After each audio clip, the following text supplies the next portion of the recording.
Hi, I'm Lilian from Lima feed machine manufacturer.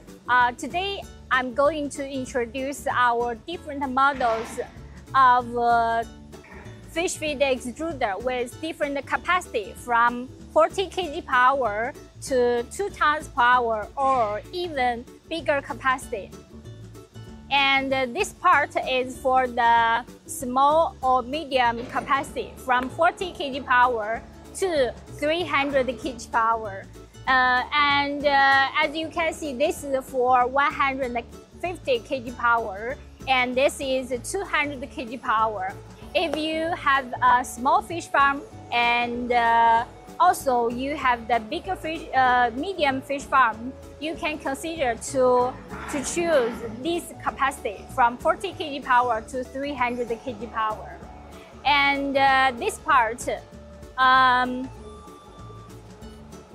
this one is our 500 kg power, which is suitable for the commercial purpose. And also, if you have a big fish farm, you can also consider to choose this capacity, 500 kg power.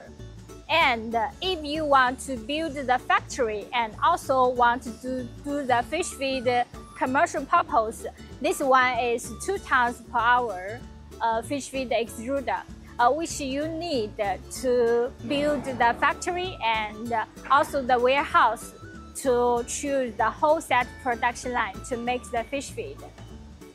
Thank you.